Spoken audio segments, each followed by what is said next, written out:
gawain para lamang makadalo ng gawain ng Panginoon. Amen. Praise God. Iba ang ano nyo mga kapatid, iba ang tingin sa inyo ng Diyos. Para kayong mga Job sa panahon natin ngayon. Amen. Iba ang trato sa atin ng Panginoon. Praise God. Meron po ba dito dapat may trabaho, may pasok kayo? May lakad ngayon, may date, dapat may ka-meet up, katagpuan, dapat magse-celebrate ng birthday sa labas. Pero pinili nyo ang mabuting bagay, ang maglingkod sa Panginoon sa araw na ito. Praise God. Pakilaan ng Diyos. Salamat sa Panginoon. So, praise God. Tayo po ay pangalawang linggo, wala pa ang ating pastor. Inakamusta niyo po ba ang ating pastor, mga kapatid? Amen. Praise God. Sinasama niyo po ba sa ating prayer? Patuloy natin. Amen.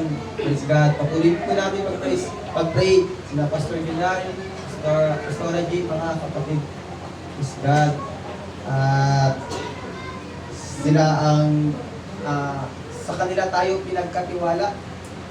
No? Tayo po ay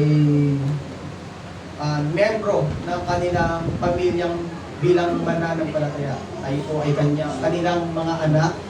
So ang ating magulang, mga kapatid, sa loob ng tahanan, praise God, kapag wala ang magulang, ang mga anak ay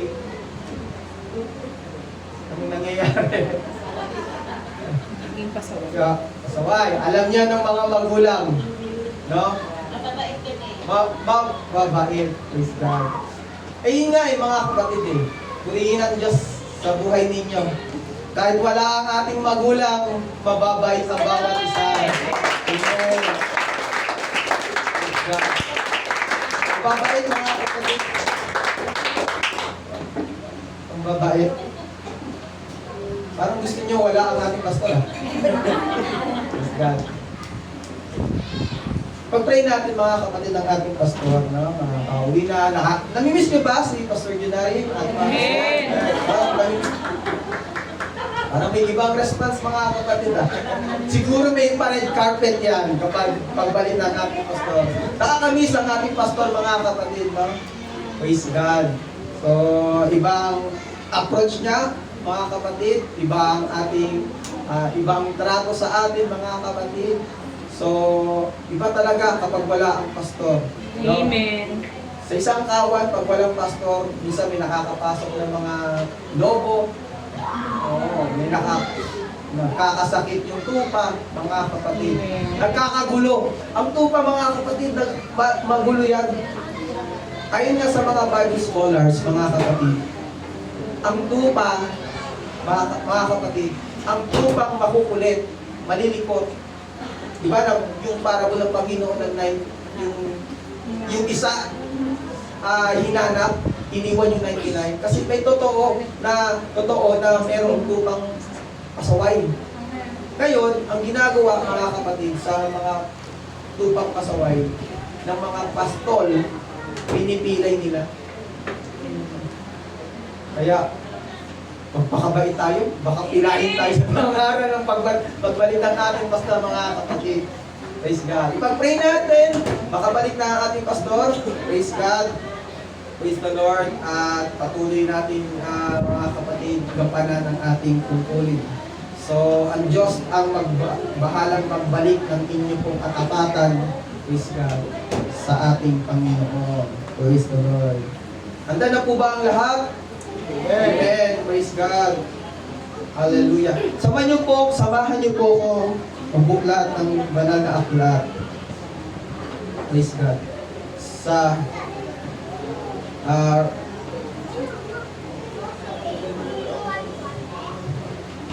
Revelation chapter 4, kung meron po kayong Bible, Biblia, chapter 11. Ito ay madalas basahin mga kapatid. Praise God. Revelation chapter 4, verse 11. Tayo sa likod. Sabay-sabay po natin basahin sa Tagalog. Mga kapatid. Ready? Sabay-sabay.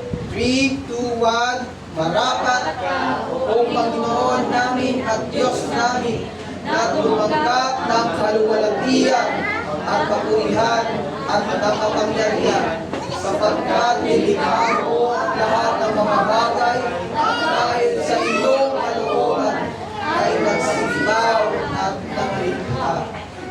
Praise God. Karapat-dapat tumanggap ang Diyos ng kapurihan at kaluwalhatian. Bakit? Sapagkat tayo ay Kanyang nilikha. Amen. At ganun din mga kapatid sa Mark chapter 14. Praise God.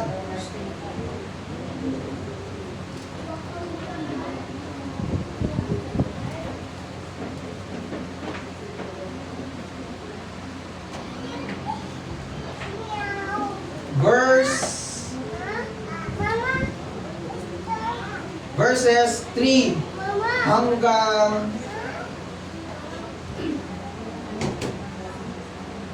9 mga kapatid. Praise God. So, sabayan niyo po ako habang binabasa ko mga kapatid. Basahin po natin ng merong pag-unawa. Verse 3, Mark 14 verse 3. At samantalang siya'y nasa Betanya, ang ating Panginoon, sa bahay ni Simon na kitongin, samantalang siya'y nakaupo sa pagkain, ay dumating ang isang babae na may dalang isang sisidlang alabastro. Amen. Na puno ng kwentong nardo na totoong mahalaga. Sa English, ang description kung paano binigyan ng halaga yung ointment, sabi, very precious. Okay? Very precious itong laman ng alabastro, yung ointment. And then, at binasag niya ang sisidlan at ibinuhos sa kanyang ulo. Nabanggit po ba kung sino yung babae? Nabanggit? Makikilala niyo po. Alam ko pong kilala niyo yan. So verse 4, datapwat may ilanan ng nangangalit sa kanilang sarili, nangagalit sa kanilang sarili, na nagsipagsabi, ano ang layo ng pagkasayang ito, sayang ito ng ungwento? Anong motibo, anong objective, anong layunin ng pagkasayang na langis ng ungwento, mga kapatid? Verse 5, meron ba dito na mga kapanghinayang? Kapag may bahaw, di kinakain? Hindi kinakain, ang ginagawa, papakain sa aso. Hanggang iiwanan hanggang sa mapanis. Meron ba dito nanghihinayang? Minsan di tayo natin mapigilan na magsalita sa pagsasayang ng mga kasama natin sa bahay, mga kapatid. Praise God. Ganun ang naramdaman ng nasa paligid ng Panginoon at ng babae ito. Verse 5, sapagkat ang ungwentong ito'y maipagbibili ng mahigit sa 300 denaryo. Or pounds. Praise God. Sa isang denaryo, mga kapatid, sa isang denaryo, merong 300 pounds. So, i-times mo yon sa 300. Mahal mga kapatid, ang value ng ungwentong ito. At maibibigay sa mga dukha na anipusalaan nila ang babae. Sabi, kumbaga, nagre-reklamo sila sa babae. Verse 6, datapwat sinabi ni Jesus, sabay-sabay po natin basahin, pabayaan ninyo siya bakit ninyo siya pinapataba? Mabuting gawa ang ginawa niya sa akin. Amen. Sabi, pinigilan ng Diyos yung ginagawa ng mga tao sa babae, mga kapatid. Pabayaan nyo. Mabuti yun. Verse 7, sapagkat laging nasa inyo ang mga dukha, kung kailanman ibigin ninyo ang mangyayaring magawa ninyo silang ng magaling, datapwat, ako'y hindi laging nasa inyo. Verse 8, ginawa niya ang kanyang nakaya. Take note, sinabi ng Panginoon, ginawa niya ang kanyang nakaya. The best niya, yung sa abot ng kanyang makakaya, ginawa niya sa Panginoon. Amen. Saan man ipinangaral, napaunan siya, napahiran ang katawan ko sa paglilibing sa akin. And last verse, at katotohanan sinasabi ko sa inyo, saan man ipangaral ang Ebanghelyo sa buong sanglibutan. Tandaan niyo po, ang Ebanghelyo, kahit saan man ipangaral, ano sabi ng Panginoon? Ay saysayin, banggitin, ipaalala, ikwento din ang ginawa ng babaeng ito sa pag-aalala sa kanya. Praise God. Ibig sabihin, napaka-valuable ang ginawa ng babae sa Panginoon. Amen. Na kailangan natin sariwain, na kailangan natin alalahanin ng mga kapatid. Tayo po ay manalangin. Panginoon po po, sumina. Hallelujah. Praise God. Hallelujah.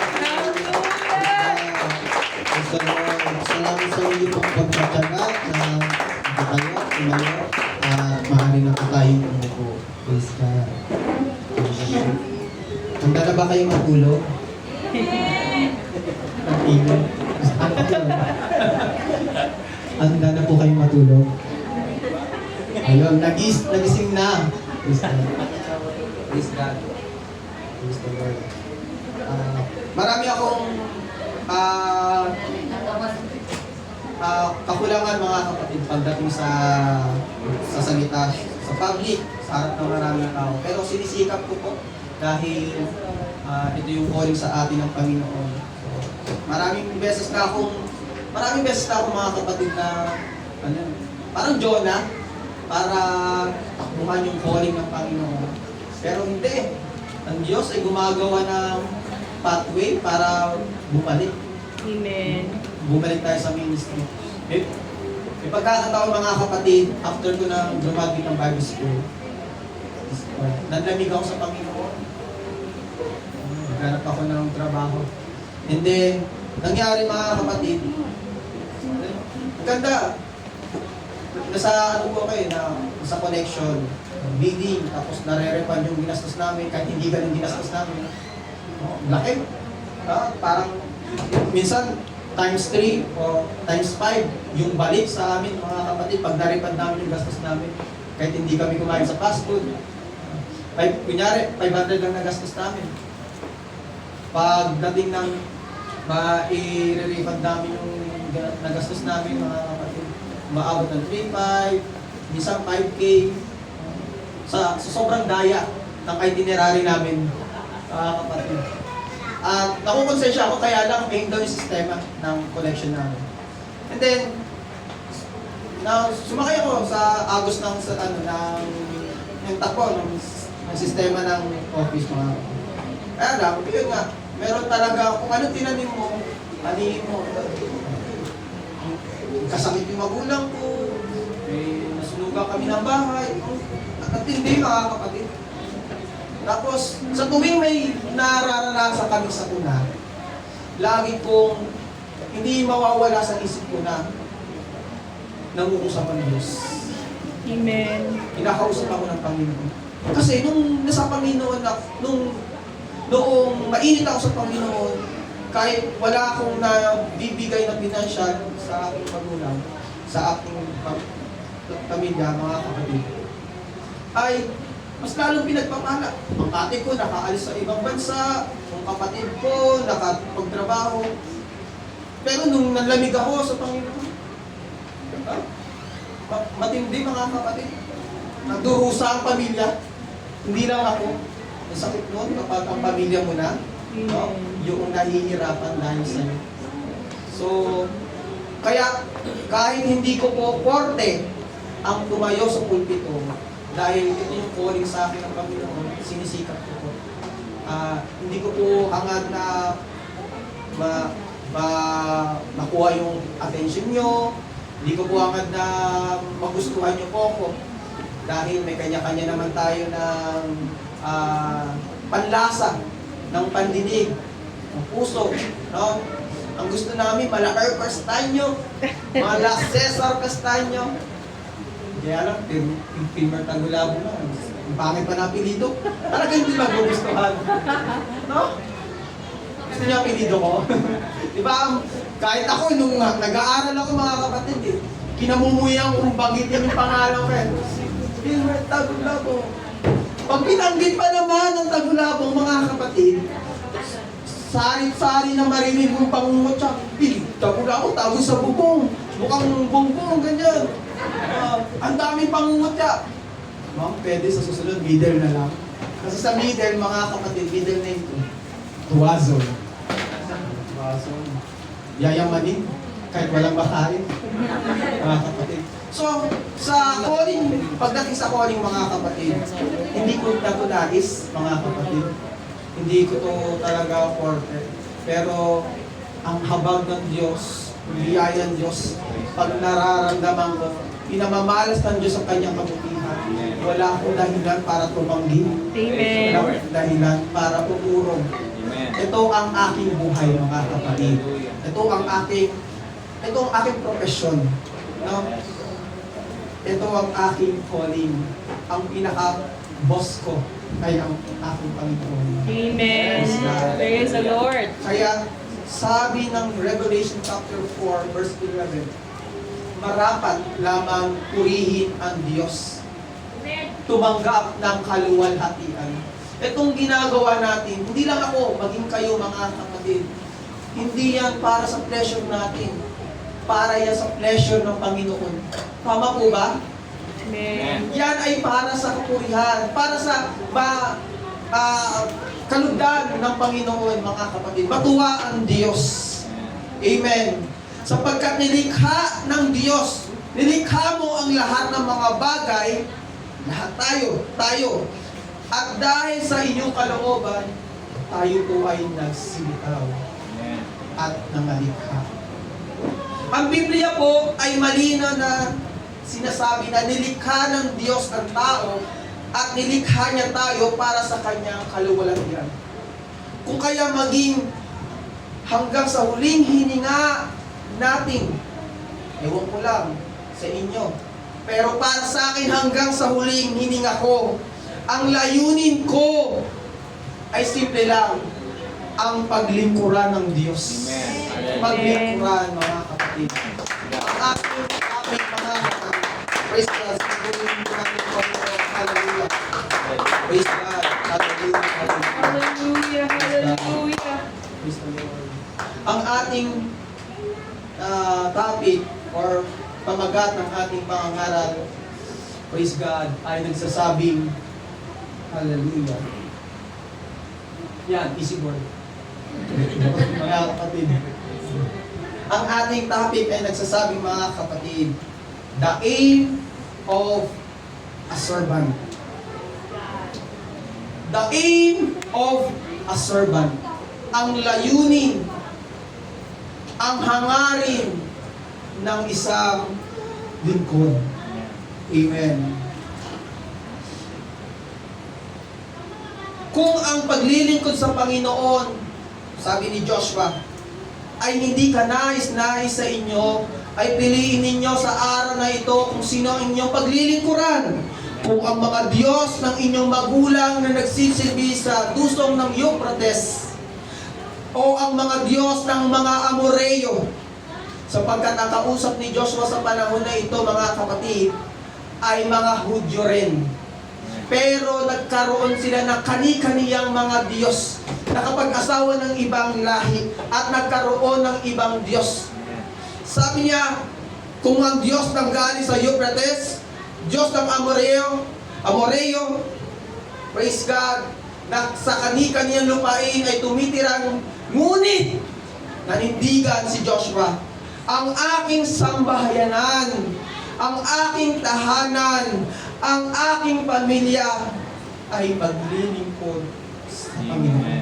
Amen. Maglilingkod Hallelujah, sa Panginoon. Jesus. Pagdating sa pagsunod at paglilingkod natin sa Panginoon, ang karapatan, kapangyarihan, yung privilege na magdesisyon ay pinaubayan ng Diyos sa kami natin. Di ba kayo nagtataka bakit kahit anong gawin nyo, yung gusto nyo ay nangyayari pa rin? Ha? Hindi inokontrol ng Diyos.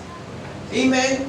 Hindi tayo pinipilit o inaabuso tulad ng mga alipin na kung saan, kung anong gusto ng kanilang amo ay maaring gawin ng alipin nang walang silang magagawa.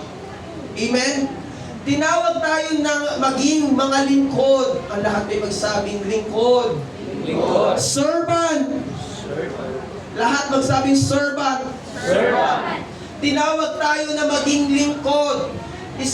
Ang lingkod ay isang pagbibigay ng mahalagang serbisyo. Tandaan niyo po, yung paglilingkod pala natin ay mahalaga yan. Mahalagang serbisyo. Hindi to tulad sa serbisyo sa komunidad, sa ating kinabibilangan ng bansa, mga kapatid. Ang pinagsisilbihan natin hindi lang tao, hindi nasyon, hindi bansa. Ang pinagsisilbihan natin ay ang Diyos. Amen. Ang lumikha ng bansa. Praise God. Amen. Ang hari ng lahat ng bansa. Amen. Praise God. Tinawag tayo upang magbigay ng serbisyo, gumawa ng mga tungkulin. Ang lahat ng may tungkulin sa church, magsabing amen. Amen. Amen. At gawin ito ng buong puso. Amen. Gawin ng buong puso na merong devotion, devoted, nagpapakita na devoted tayo sa ating Panginoon at lubos na pagtupad sa mga pangako. Sino sa inyo ang walang pangako sa Diyos? Sino sa inyo ang hindi nangako sa Diyos? Amen. Sino naman sa inyo yung nakilala ang Panginoon? Nagbitaw kayo ng pangako sa Diyos. Amen. Hallelujah. Amen. Naalala niyo yung pangako niyo? Naalala ako, nung binigay ng Diyos ang mensaheng ito, mga kapatid, habang umuulan ng madaling araw kanina, at naiyak-iyak ako sa pangako ko sa Panginoon. Praise God. Nung nalaman natin may pangako ang Diyos, tumugon tayo sa tawag ng Diyos, mga kapatid. Nagbitaw rin po tayo ng pangako. Amen. Amen. Hallelujah. Nagbitaw tayo ng pangako. Kaya lang, ang pangako natin, napapako. Sumasablay. Pero ang pangako ng Diyos, hallelujah, praise God, ay tapat at totoo. Awit, 100, talata 2, mga lingkod kayo sa Panginoon ng may kagalakan. Amen. Serve the Lord with gladness. Amen. Aantukin ka talaga kapag walang saya eh. No? Amen. Sa paglilingkod. Pag hindi ka nag-e-enjoy sa paglilingkod, aantukin ka, boring. Alam niyo kung sino po ang inaantok sa isang company? Yung madalas makaramdam ng antok sa kanyang trabaho? Praise God. Yung over-familiar na sa loob ng trabaho, ng company, sa kanyang ginagawa. Naalala ko, nagtrabaho ako sa electronics, mga kapatid. Praise God. Bawat process, meron doon certification, mga kapatid. Ngayon, kapag hindi ka certified, hindi ka sinertified, hindi ka karapat dapat sa process na yun. Violation yun. Pwede kang tanggalin, mga kapatid. Ibalik sa agency. Ngayon, mga kapatid, praise God, lahat ng process, sinubukan ko. mga kapatid, paglagay ng bubble wrap, sa cashmere, iba't iba pang process, sinubukan ko. Alam niyo po kung bakit? Kasi nakakaantok sa isang process lang. Pag inantok ka dito, kasi sobrang familiar na sa'yo, kahit nananaginip ka, kaya mo eh. Kahit umiinit ka, kaya mo eh. Nakakalabitin ka na ng line leader mo eh. Kapatid, over familiar, aantukin ka. Pero kapag nag-enjoy ka sa iyong ginagawa, mga kapatid, lalo na, yung hirap, yung challenge, nakaka-enjoy yun eh. Hindi ka antukin, mga kapatid. Gaganahan ka. Ang gagawin mo pa nga eh, mas, hahanap ka ng mga iba pang bagay na mukhang mas maganda dito eh. Magiging creative ka. Diba? Magkakaroon ka ng idea na mas ma-improve mo pa yung ginagawa mo. Amen. Kaya nga, praise God, sa loob ng church, sanayin natin mga kapatid na hindi tayo ma-familiar. Huwag tayo ma-over-familiar sa ginagawa natin. Amen. Praise God, mga kapatid. Dahil ang paglilingkod sa Diyos ay dapat may kalakip na kagalakan. Amen. Merong saya. Amen. Sabi ng Panginoon, magsilapit sa Kanya na merong awitan. Amen. Pag tayo po ay umaawit, dapat masaya po tayo. Umaawit na may kagalakan. Kaya, I challenge you, mga song leader, nagpapakanta ng masiglang awit. Praise God. Bago mo ka magpakanta ng awit na masaya, sana iparamdam mo rin sa congregation na masaya ang inaawit mo. At makita mo sa kanila na nag-i-enjoy rin sila sa awitan. Yes, amen. Praise God. Kaya nakakamiss yung awit ng mga old song, mga kapatid eh. Praise God. Yung mga 2-4 na kung saan mapapahubad ka ng high heels, mapapatanggal ka ng necktie, mamamaos ka. Dahil yung awitan, mga kapatid, kahit first time mo lang marinig, ako nga eh, hindi pa nga baptize, mga kapatid, napapaganon eh. Sa pagtunog ng trumpeta, ang forma ka nun, unbeliever pa, mga kapatid. Tapos, basta, lubog pa ngayon pa nga. Sa pagtunog ng trumpeta, nag-enjoy na rin eh. Mga kapatid, kasi mararamdaman mo, yung nangunguna, yung katabi mo. Praise God. Amen. Hindi na siya umaawit. Mapupuspos din ang Espiritu, mga kapatid. Nag-enjoy sa kanyang ginagawa, sa kanyang trabaho, bilang isang manggagawa, bilang lingkod ng Diyos. Ang saya maglingkod sa Diyos. Ang saya. Totoo yan. Praise God. May mga tayo, mga kapatid, na ayoko magsisimba. Ayoko dumalo ng gawain. Pero nung pumapasok ako, lalo na yung mga usher natin, mga kapatid, Brother John, may kukuhain pa yung dala kahit na mga kapatid na nahihiya ko, yung mga usher natin dyan, sino pa man, mga kapatid, Brother Belkin, praise God, makikita mo pa lang sa kanila, mga kapatid, na merong Espiritu ng Diyos, yung ngiti, merong anointing, mahawa ka, mga kapatid, at pag naramdaman mo ngiti nila na welcome ka, sasabihin mo, mga kapatid, buti hindi ako nag-stay sa bahay. Buti pinili kong magsimba. Yes, amen. Praise God. Sa atin, mga kapatid, kung ang mundo may stress reliever, merong alak, tandaan niyo po ang Acts chapter 2, nung makita ng mga hindi pa mananampalataya sina Pedro at ang 120 mga alagad, pinagkamalan rin silang mga lasing. Dahil, mga kapatid, alam niyo yung pakiramdam ng lasing, mga kapatid? Manhid. Hindi nararamdaman yung hirap. Hindi nararamdaman yung pagod. Kapag tayo po ay puspos ng Espiritu, para tayo lang sa alak. Hindi natin kontrolado, mga kapatid, ang sitwasyon. Pero ang alam ko, masaya ang mapuspos ng Espiritu ng Diyos. Ito ang hinahanap ko. Ito ang hinanais ko. Yes!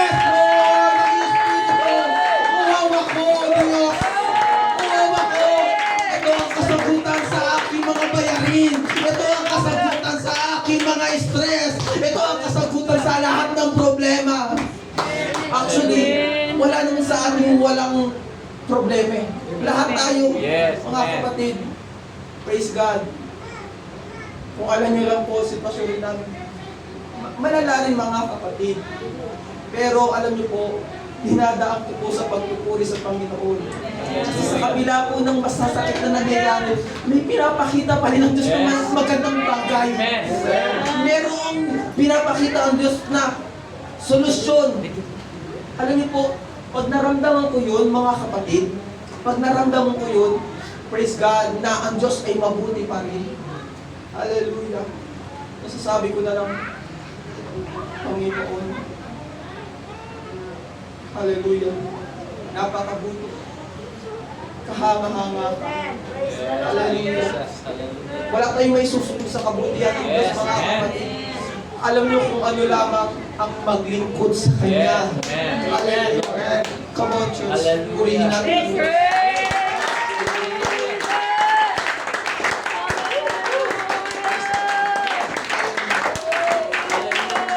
Praise the Lord. Ang paglilingkod natin sa Diyos, mga kapatid, ay hindi natin hinahangad ma-please ang tao. Yes, amen. Amen. Kundi mabigyan natin kaluguran ang Diyos. Amen. Yun lamang po, mga kapatid. Alam niyo po sa akin, kung meron man nagpupuri, mga kapatid, nire-review ko, ayoko mga kapatid na ayun ang mangyari. Praise God. Sabi ko, Lord, bigyan mo ko ng espiritu tulad ng Juan Bautista. Maibaba ako, ikaw ang mapuri, ikaw ang maluwalhati.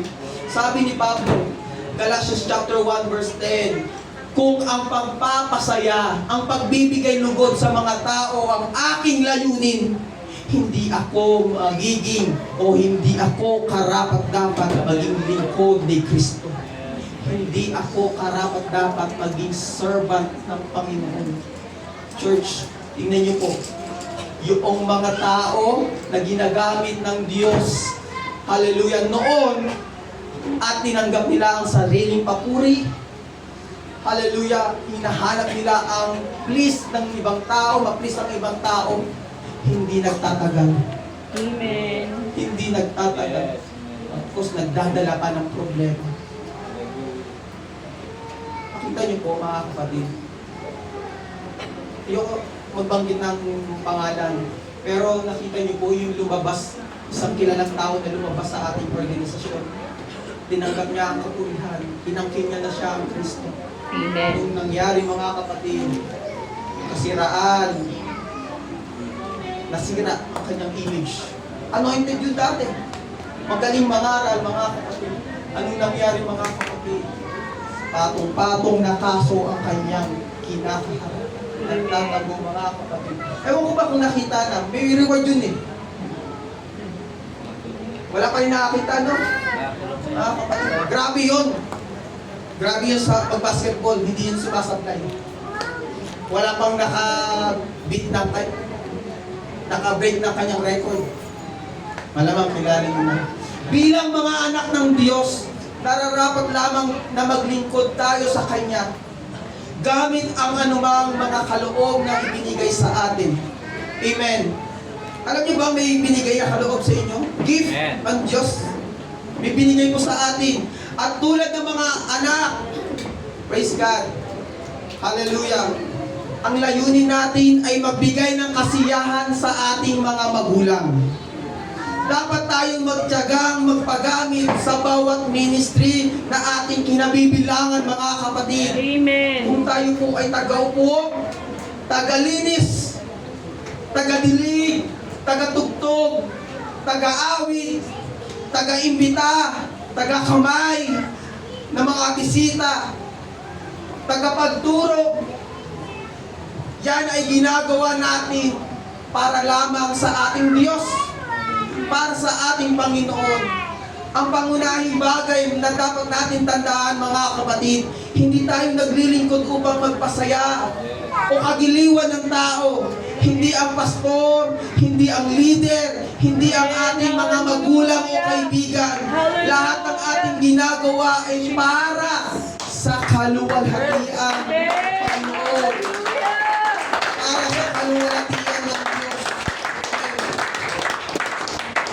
take note mga kapatid, sa libo-libong mga bagay na dapat nating piliin o pinili, isa sa pinakamahalaga at di natin pagsisisihan ay ang paglingkuran ng Diyos. Amen. Lord. That's Amen. right. Hindi ko pagsisisihan ang maglingkod sa Diyos. Yes. Amen. Amen. Hallelujah.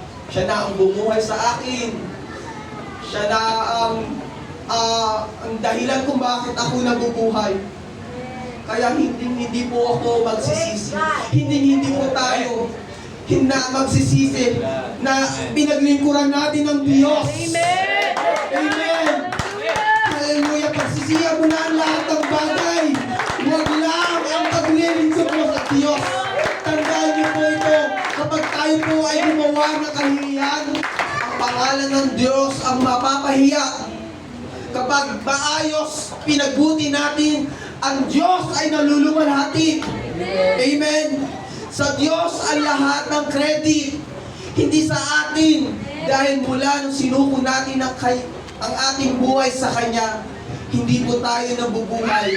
Hindi na po tayo nabubuhay sa ating sarili. Amen? Hindi natin ito pagmamay-ari. Hindi na tayo ang nagmamay-ari. Siya na ang Amen. ating Diyos. Si Right. Jesus. Hallelujah. Amen. Praise God. Hallelujah. Siya na yung dapat madakila. Siya yung dapat bida sa ating kwento. Siya na ang ating dapat ipakilala. Ang lahat ng ito dahil sa ating Panginoon, mga kapatid. Dahil wala ka dyan, kundi dahil sa ating Panginoon. Amen. Praise God. Wala tayo sa estado na meron tayo ngayon kung hindi dahil sa Diyos, hindi dahil sa Panginoon. Saan naman kaya tayo kung wala? Saan kaya tayo ngayon kung wala tayo sa Panginoon? Amen. Alam niyo po, na-realize ko, kung hindi ako naglilingkod sa Panginoon, siguro sikat na ako na vlogger. Hindi, biro lang. Hiyang-hiya nga po ako sa camera eh. Biro lang ang mga kapatid. Ang laki yung sinakita ng mga vlogger, no? Sino kumikita niyo sa pag-vlog? Mga kapatid. Hindi. Alam niyo po kung wala ako sa Panginoon, ang buhay ko siguro, isa pagtatato ako. Dati po kasi nung wala pa ako sa Panginoon, mahilig akong mag-henna. Henna-henna lang kasi nag-aaral pa eh. Try ko mag-henna sa likod ng aking kabarkada. 3K yun siya, malaking dito. Sabi ko, mukhang maganda to ah. Ina-encourage pa ako. Galing mag-encourage sa mga believer, mga kapatid. Galing? No? Oo naman si Brother Sean. Ang galing mag-encourage sa mga believer para mapangarap. Mga kapatid. Kasi, oo nga, sa tingin nyo ba, matutokso si Eva kung hindi magaling magtukso ang ahas? Amen. Gagamitin ng kaawa yung magaling. Gagawin ng kaawa yung wais.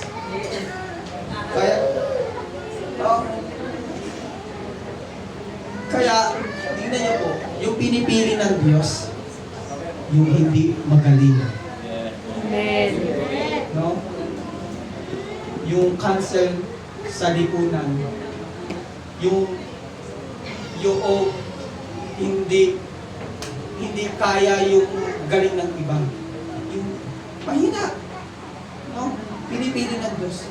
Kasi sabi ng Korinto, gustong ipahiya ng Diyos ang mga magagaling.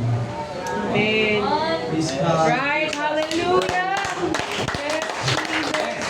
Anong silbi nga ng degree mo? Anong Hallelujah. silbi ng iyong doctorate, ng iyong bachelor, ng iyong pag-aari? Praise God. Kung hindi ka naman makakapasok sa kaharian ng Diyos. Amen. Bihira lang mga kapatid sa atin yung lawyer, no? Yung mga doktor. Mapalad tayo, may mga professional na. Pero ginagamit ng Diyos ang mga bagay na yan para siya ang maluwalhati. Wala tayo sa estado ngayon na ito kung wala ang Diyos. Amen. Amen. Praise God. Praise the Lord. Mark chapter 14, verse 3, mga kapatid. Mark chapter 14, verse 3. Kilala niyo po ba yung babaeng ito? Sino nakakilala?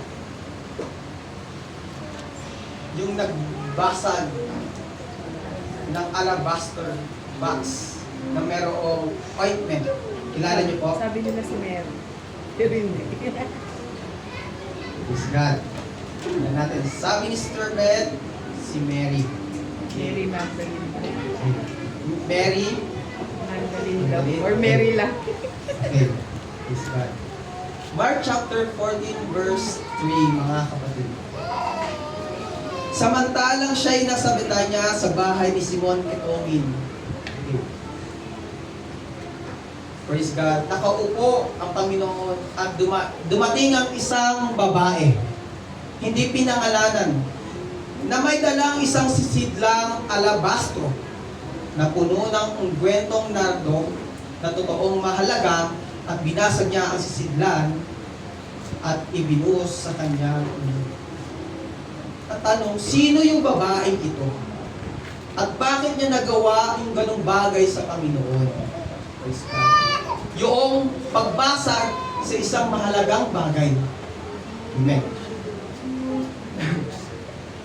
Nung naghahapunan ng Panginoon sa bahay ni Simon, mga kapatid, Simon, habang kumakain ng Panginoon, itong babae dumating, okay? May dalang box. Ang alabastro, mga kapatid, kung inyo pong nalalaman, ang alabaster, yan po ay safety box ng mga babae noon. Amen. May nagsasabi nga kung bakit lumingon yung asawa ni Lot, yung paakit sa bundok, paalis sa Sodom, nang bunang-bunaw ang Sodom at Gomorrah. Kasi naiwan o meron siyang alabastro na merong mahalagang bagay. Safety box to ng mga babae. Kaya kung lalaki ka ang meron kang alabaster, magduda na. Babae may alabaster. Praise God. Meron din silang box. Toolbox. Toolbox. Toolbox. Kung sa lalaki, toolbox. Amen. So may mga may toolbox dyan, magsabing amen. Amen. Amen. Praise God. UB box. No? Amen. Praise God. Ang alabaster, mga kapatid, alabaster box, alabastro, naglalaman niya ng mamahaling mga pabango. Ointment. Sa English, ointment o spikenard. Ingkwento. Ito po ay pabango na mayroong nangis oil na mabango. Amen. At ito po ay nagkakahalaga 300 denaryo.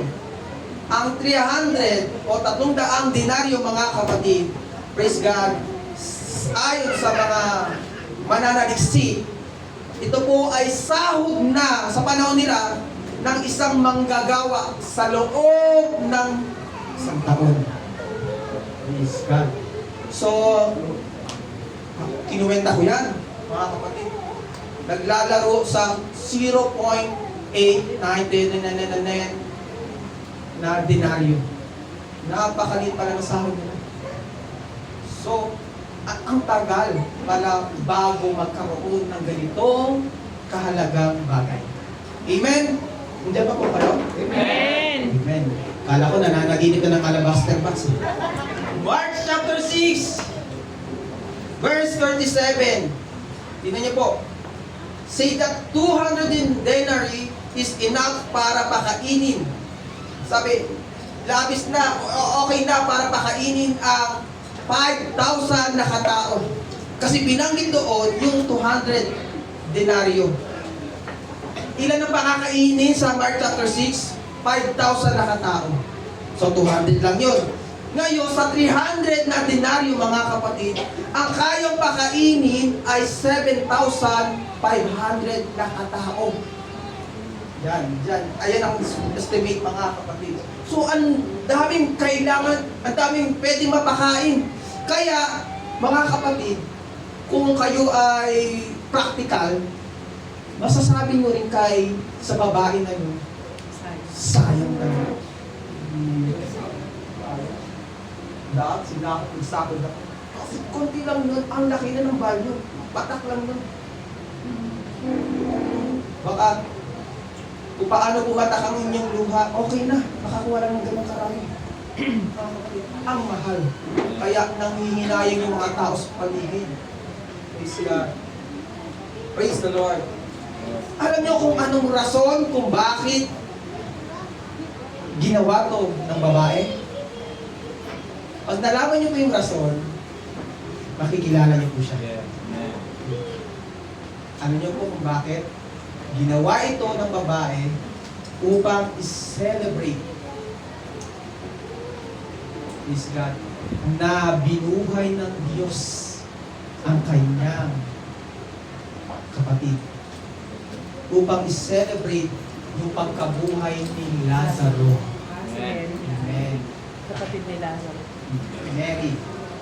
Si Mary po ang babae dito. May speculation sa Mark, maaaring, parang sa palagay ko, introvert si Mark. Hindi niya kilala yung ibang tao. Basta yung babae. Introvert. Malayo, nag-o-observe sinusulat niya. Pero, tingnan niyo po sa Book of John, chapter 12, kung sino yung babae iyon, mga kapatid. At sino rin yung nanguna sa pag-bumurmur ng tatapon yung binuhos yung langis. Ang dahilan kung bakit ay upang i-celebrate yung pagkabuhay ni Lazaro, mga kapatid. Pasasalamat niyo yun. Salamat, Panginoon. Salamat po, O Diyos. Tuwang-tuwa, kagalakan niya. Dahil higit pa sa ungkwento, sa ointment na tinapon niya, yung kaysa doon sa pagkabuhay ng kanyang kapatid. Mas mahalaga ang aking kapatid. Kaya, pinakita niya kung gaano kahalaga yung pagkabuhay ng Panginoon sa kanyang kapatid. Mga kapatid, praise God, itong tatlong magkakapatid na sino po yung magkakapatid na yun? Mary, Martha, at si Lazaro, mga kapatid. Sila po ay isang larawan ng mga Kristiyano sa panahon natin ngayon. Si Martha, mga kapatid, alam naman natin sa Luke chapter 10, kung paano nagsilbi, kung paano ang definition, ang pagkaunawa ni Martha sa paglilingkod sa Panginoon, sa pag-serve. Ang alam kong pag-serve sa Panginoon ay ganito, ganyan, gagawa. Kay Martha, provides literal, material service. Ayan ang kay Martha. Praise God. Kay Lazaro, mga kapatid, tanong ko lang, sino Martha dito? Wala no? Wala, mga kapatid.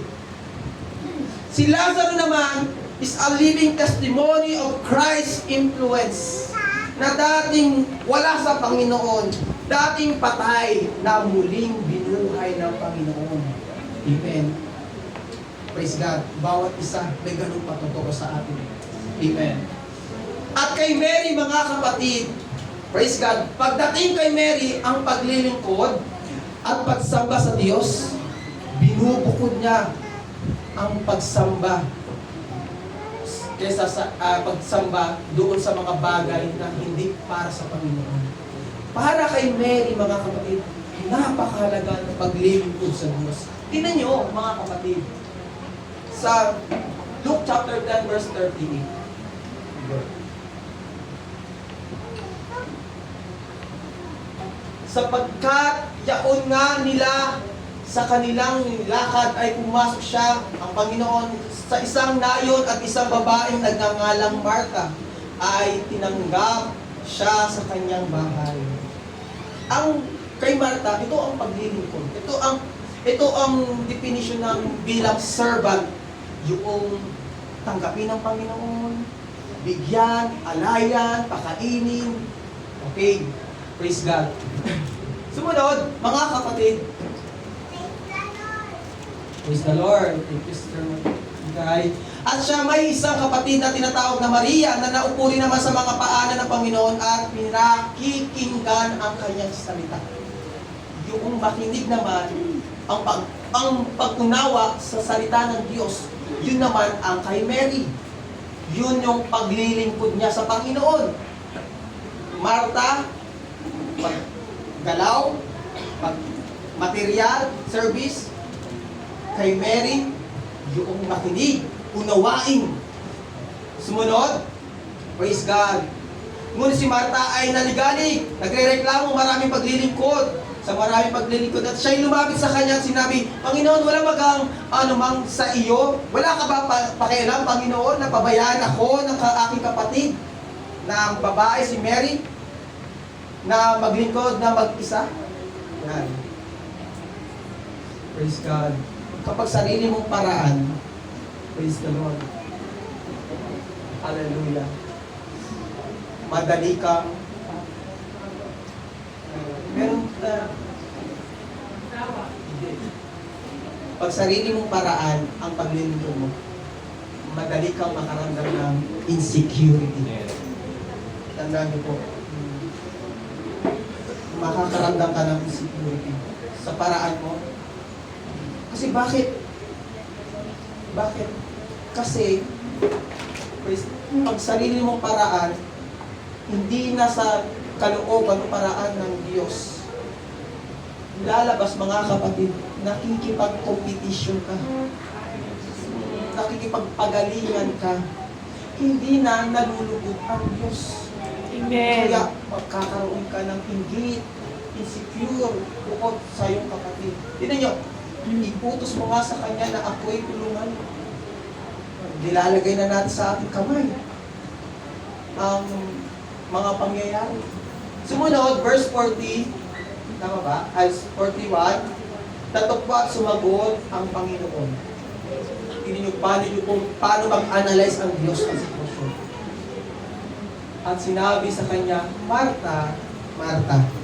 Hindi ma-announce sa Panginoon. Marta, Marta.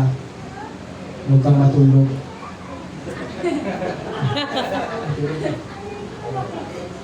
Marta. Meron ba? Wala naman po ako nakikita. Amen. Sabi, Marta, Marta. Babagabag ka, masyado kang maligalig tungkol sa maraming bagay. Lagi mo kasi yung inuuna yan. Kaya ka nababagabag. Kaya ka nakafocus. Kaya ka nababagabag. Kaya sinabi ko po sa inyo, alam nyo, nakakahanga yung ipinagpalit nyo yung inyong gagawin, mga obligasyon nyo, yung negosyo nyo, para lang sa gawain ng Panginoon. Amen. Nakakahanga po kayo. Tulad kayo ni, Mary. kala ko Marta. Mababanggit ko Marta eh. Okay. Sumunod, verse 42. Katupat isang bagay ang kinakailangan sapagkat pinili ni Maria. Ulitin ko po, isang bagay ang kinakailangan. Ibig sabihin, napakahalaga. Okay? Napakahalaga. Pinili ni Maria ang magaling na bahagi. Yung mabuti, yung pinakamainam. Na ibig sabihin, hindi ka lugi, hindi sayang, hindi nawawala ng kabuluhan.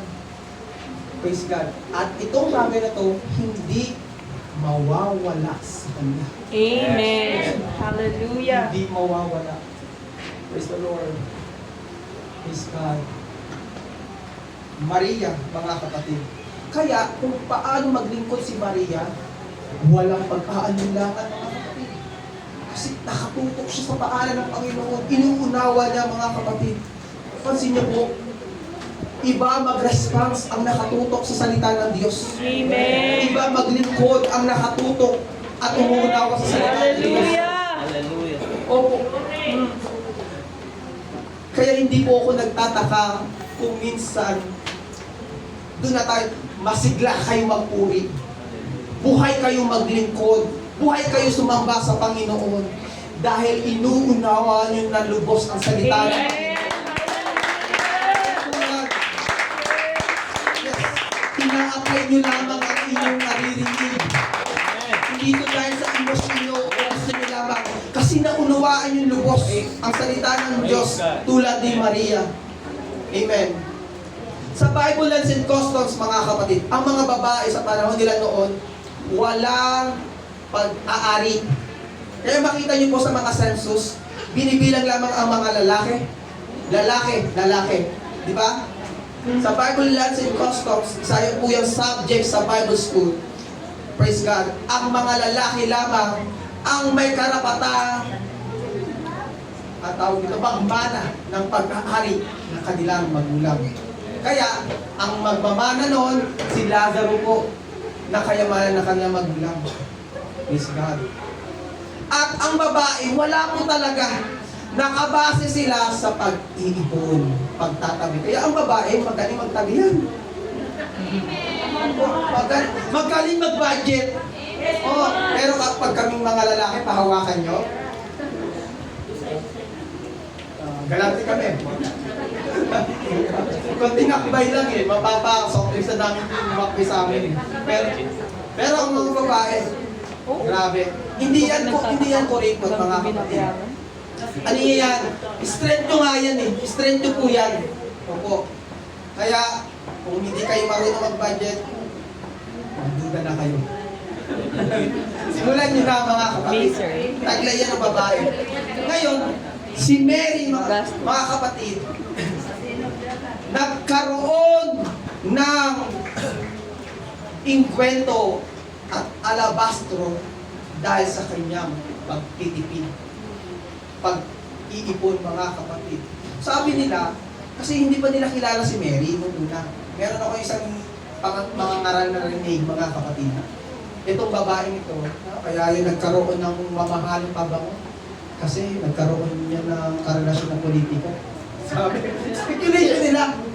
Pero sa pagsasalisit ng ating mga kapatid, siya pala si Mary, si Maria, mga kapatid, na kung saan masino at magaling magtabi, mga kapatid. Ito po ay tinabi niya ng matagal na panahon dahil wala nga po siyang mana. Wala siyang pag-aari, mga kapatid. Pinresog niya yung ointment. Kasi yung ointment ang siya para sa atin, mga kapatid, ginto, silver, sa panahon nila, yung inkwento, may ganong kahalaga, mga kapatid, na pwedeng ipagpalit, pwedeng ibenta, mga kapatid. Praise God. Yung mamahaling pabango, praise God. Praise the Lord. Ito po ay naglalaman daw ng kalahating litro ng container. Mabango, mamahalin at napakahalaga. At pinaghirapan ni Maria. Anong ginawa ni Maria, mga kapatid? Praise God. Mark chapter 14 verse 3. Pakinggan niyo po. She break the box and pour it on his head. Binasag ni Maria ang box na to. Yung lagayan ng pabango na mamahalin, napakahalaga at pinaghirapan niya, binasag niya upang ibuhos sa ating Panginoon, mga kapatid. Praise the Lord. Yung mamahaling bagay na pinahid ni Maria sa Panginoon, hindi siya gumamit ng tuwalya. Napansin niyo po? Sa John chapter 12, ang ginawa ng Panginoon ni Maria, mga kapatid, hindi siya gumamit ng tuwalya o basahan man. Anong ginamit ni Maria, mga kapatid? Ginamit niya ang kanyang buhok. Ginamit niya ang buhok sa paa ng Panginoon. Yung buhok ay kaluwalhatian, praise God, ng isang babae. Kaya naman, tinatakpan niya ng mga babae sa panahon nila noon. Tinatakpan niya, mga kapatid. Meron niyang top, ano yun? Veil, velo, ano pa man tawag niyo dyan?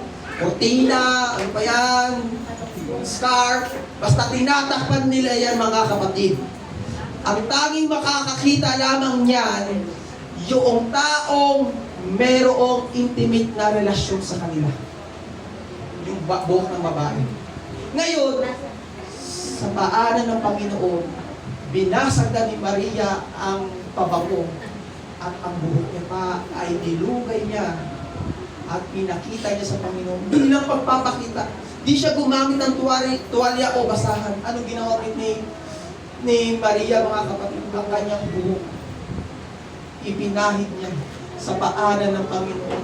Na-imagine niyo po, mga kapatid, sa harap ng maraming tao, na ang Panginoon ay nakaupo at si Maria ay maglilingkod. Kung paano paglilingkod ng Panginoon.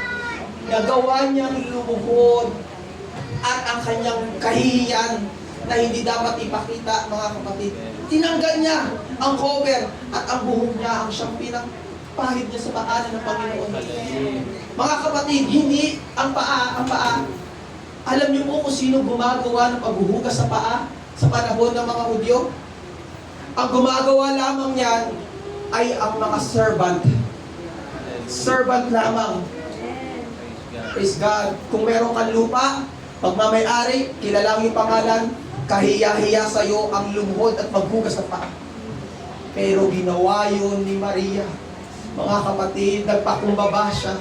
Nagpasakop siya sa paanan ng Panginoon at inalay niya ang mamahaling bagay at ipinakita niya ang anumang kahihiyan, mga kapatid, upang patunayan lamang sa Panginoon ang paglilingkod kong ito, praise God, ay walang kasing halaga. Dahil anumang meron sa akin ay para lamang sa Panginoon. Iniaalay ko sa Panginoon ang meron sa akin. Praise God. Alam niyo kung gaano kahalaga, mga kapatid. Praise God. Pagtingin ng Panginoon, sabi niya, ginawa niya ang kanyang nakaya. Ginawa niya ang the best. Praise God. Praise the Lord. Lapit na po tayo magtapos. Praise God. Sa panahong iyon, mga kapatid, si Mary ay nasa ilalim, praise God, sa ilalim ng kahabagan ng Panginoon, mga kapatid. Nakikita, na-appreciate ng Panginoon ang ginawa ni Maria, mga kapatid. Nagpapahiwatig ito na inilalagay niya ang kanyang sarili sa pinakamababang kalagayan at tila sinasabi niyang wala akong halaga kung wala ako sa Panginoon. Ang pag-uugali ni Mary nagpapakita, mga kapatid, na hallelujah, na walang makakapigil, walang makakahadlang sa kanyang pagsamba. Amen. Walang siyang pakialam sa kanyang paligid. Ano ba yung ginagawa niya? Nakakahiya, sayang lang. Hindi siya, mga kapatid, nakinig sa paligid. Hindi siya natakot kung anong sasabihin sa kanya ng ibang tao. Ang nakita niya lamang ay ang paglingkuran ng aking Diyos.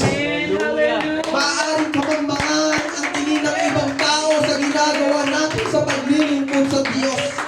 Maaaring ang iba ay pag-aasaya lang ng oras, ng pera, lakas o ideya ang ginagawa natin sa Panginoon, mga kapatid. Pero para kay Mary, ang tingin niya dito ay bahagi ng kanyang buhay. Layunin niya, praise God, ang mapaglingkuran ng Diyos, pagsilbihan ng Panginoon. Ito ang dahilan kung bakit nabubuhay tayong lahat, mga kapatid. Amen. Praise God. Ang paglingkuran ang Panginoon. Tumayo po tayong lahat. Hallelujah.